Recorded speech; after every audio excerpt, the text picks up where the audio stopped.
talaga ako mag-travel from here papuntang Montreal. Pero sobrang lala talaga ng weather kahapon. Right now, since maayos na at nakita ko naman ng forecast, uwi na tayo papuntang Montreal.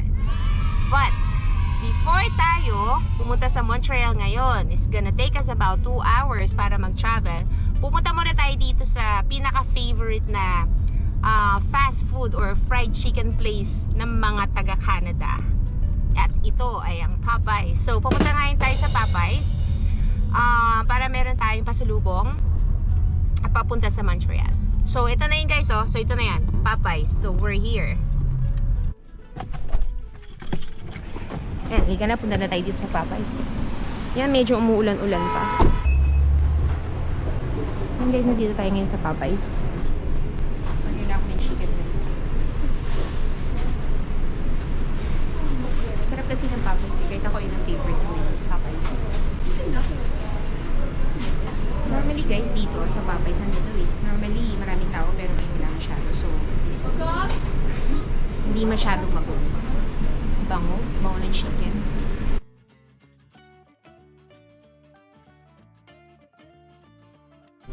Yan guys, so we're just waiting for our order kasi it will take time eh. Para, hindi naman it will take time, pero piniprepare kasi na rin tinitip natin. So yan guys, so yung 12 piece na chicken natin is nasa $37.28. So hindi lang natin tawagin yung number. Or kung ready na siya, order number, then we're gonna pick it up. O yan lang. Ang Popeyes. Ayan ang Popeyes. So guys, so ang bango niyan guys. Sobra. Ayan. Sobrang bango ng Popeyes chicken. So ayan, 12 piece yan. 12 piece chicken. Ayan. So ayan, nag-travel ang ating chicken all the way from Ottawa papuntang Montreal. Grabe guys, umuulan na ng yelo. So ito na yung bubli tayo ng chicken. Then, lagay muna natin dito. Ang dami nating dinalang chicken, guys, oh. Tingnan nyo. Yan lahat yung chicken, oh. Yan lahat yung chicken. Hold on. Ayan, so kung mapapansin nyo, guys, nandyan yung aking pusa. Ayan ang aking pusa. Ayan si Francois. Francois! Hello! Yan. Diyan muna yung maamoy niya yung chicken. So, let's go. Ayan ang aking pusa. Ayan, aking pusa guys, oh. Sa mga nanonood na channel ko, I'm sure kilala nyo na si Francois. So si Francois guys is magstay siya sa Montreal habang nasa Pilipinas ako. So kung mapapansin nyo guys, itong loob ng sasakyan is punong-puno. Nandiyan na lahat ng mga gamit ko, mga bagahe, mga gamit din ni Francois. Actually, mostly siya yung naka-occupy ng space eh. Ito talagang pusa na to, oh. Tingnan nyo. Tingnan nyo, bad trip yan, oh. Bad trip yan, oh. Oh. Naamoy niya kasi actually yung chicken na Popeyes eh. I'm sure, takam na yan. Sobrang takam na yung pusang yan. So yan guys, so yan din ang medyo mahirap eh. Kapag meron kang kasamang ganyan, may alaga kang hayop, tapos magta-travel ka. So dapat isipin mo rin niya kung paano sila, di ba? Yung buong time na magta-travel ka, kailangan alam mo kung sino yung mag-aalaga sa pusa mo. So ngayon kasi pinakiusap ko sa friend ko yung pusa ko na alagaan niya muna while I'm away. So si Francois, magstay muna siya sa Montreal habang nasa Pilipinas ako. So kung mapapansin nyo guys, nandito lahat ng gamit niya. Binilan ko na siya actually ng cat food niya, ng cat litter niya, which is yung mga basic na actually na kailangan ng pusa ko para maging okay siya ngayong wala ako dito sa Canada. So right now guys, nandito na tayo sa may ito express na to eh. Ito yung expressway dito sa Canada guys, oh, kung mapapansin nyo yan. Dito sa expressway na to, kung hindi ka dito marunong mag-drive guys, sobrang bilis ng mga sasakyan dito eh. Ang takbo natin ngayon is actually wala pa sa 100 eh. Wala pa sa 100 yung takbo natin. Kailangan magdahan-dahan tayo guys kasi nga, di ba nga? Ngayon umuulan ng hindi ko alam kung tubig yan na parang tubig na may yelo yung ulan ngayon eh.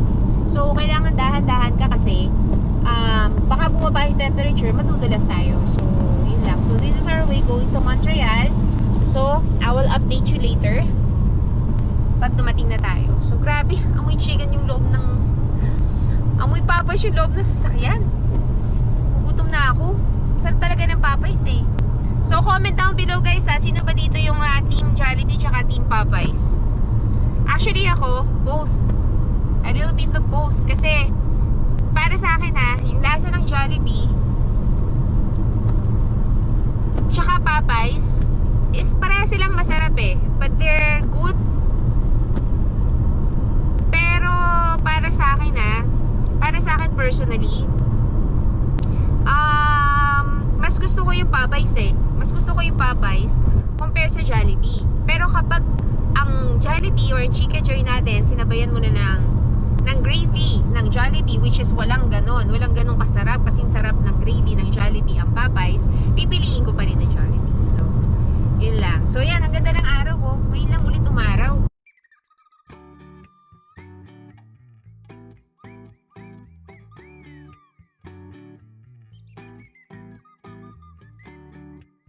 Grabe ang ganda ng ano ngayon, ang ganda ng weather. Sobrang may araw ngayon guys, parang hindi siya parang hindi winter.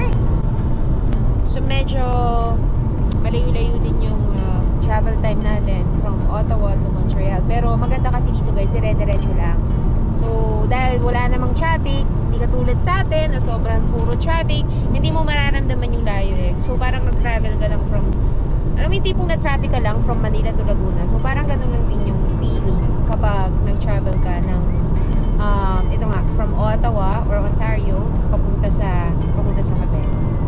So siguro ngayon guys, matutulog muna ako, itlip muna ako kasi parang for the past few days kasi medyo napagod ako. Syempre, pag nag-i-impake ka, part na yon na kailangan mo mag-ayos ng gamit para sure ka na wala kang maiiwan. Tapos syempre, ang hirap pa nun is yung magtitimbang ka ng bagahe mo. Kasi syempre, ayaw mo magbayad, diba? Pag sumobra, yan ang pinaka-dreadful na mga experience natin kapag nagta-travel tayo, yung sobrang bigat. Hindi natin yung tipong hindi mo talaga natansya kung gaano kabigat yung dala mo. Syempre, pag ganyan, ayaw mo naman magbayad kasi diba, alam ko pag ganyan mahal eh, per kilo babayaran mo yun eh. So might as well, mas okay pang mas mababa yung dala mo kaysa dun sa sumobra ka. Okay na guys, nandito na tayo actually malapit na tayo dito sa main border. So papakita ko sa inyo yung pinaka border ng Ontario at saka ng Montreal. So ayan, tingnan nyo guys, nawala na yung araw na naman. So parang nag-iiba-iba na naman yung weather dito. So talagang unpredictable yung weather ngayon na winter. Nandito na tayo sa border. Eto na guys, makita niyo yung may mga flag na yan, border na yan. Dito, Ontario tayo ngayon nandito. So paglampas natin dyan, nandito na tayo sa province ng Quebec. Yan. So Quebec na tayo guys. Ganun lang ilang oras lang, dire-diretso lang i-travel natin. So, yan, siguro mga 1 hour. Or not even 1 hour, siguro mga 45 or 30 minutes na lang nandun na tayo.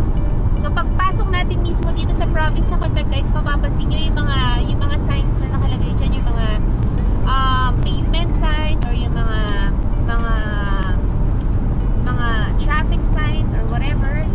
Makikita nyo ano na yan, magiging French na kasi nga, diba nga ang province ng Quebec is ang pinaka major na language na dito is French.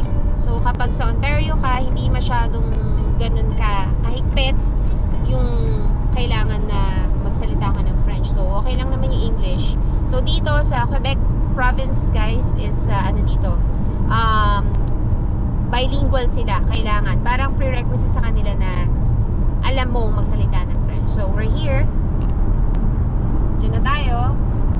So ganyan, tingnan niyo yung tsura ng express sa atin guys. So di ba parang ganito lang yung mga ganitong nakikita ko mga expressway, ganyan lang yung mga dinadaanan natin kung papunta tayo ng pauwi ka ng ng Bataan or somewhere dun sa Region 3, mga NLEX o kaya SLEX. So ganito guys, kapag dito ka dumaan, sobrang bilis talaga ng sasakyan dito. So kailangan, kung magdadrive ka dito sa Canada, kailangan talaga alam mo yung traffic rules, marunong ka magbasa. Hindi pwede yung nakakuha ka lang ng lisensya kasi nabayaran mo.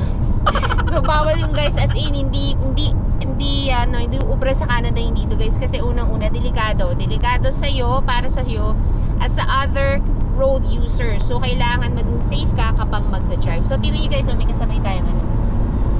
Yan ang mga truck. So, mga ganyan, pag mga sa mga ganitong mga expressway, ang kasabay natin is mga, normally mga truck. So, tingnan nyo guys, tingnan nyo. Maaraw na naman, no? Di ba? Ang weird talaga ang weird talaga ng weather talaga dito sa Canada, lalo kung ganitong winter. O, tingnan nyo, may araw na naman. Tapos mamaya, mawawala na naman yan. Tapos mamaya, pag sunset na, saka araw.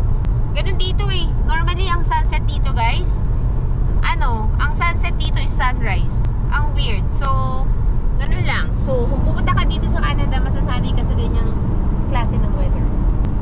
Ayun, guys, nakatulog ako. Nandito na tayo sa, malapit na tayo sa Montreal, guys. So, mamaya, mag-video ko kapag mag-unload na tayo ng gamit galing dito sa sasakyan. So, yun lang. Ang bilis lang mag-travel, guys. So, pakita ko sa inyo. Tingnan nyo. Yan. So, yan. Malapit na tayo sa Montreal. And we're here. Hanggat tumadaan na mga oras, palapit na rin ng palapit ang flight ko pauwi ng Pilipinas. So, yun. I'll see you later. Gutom na ako. Sobrang amoy chicken na ako. Sobrang nakakagutom. Guys, nandito na ako sa may Montreal. So, now, ang time check natin is almost 8 p.m. na. So, medyo inaantok na ako.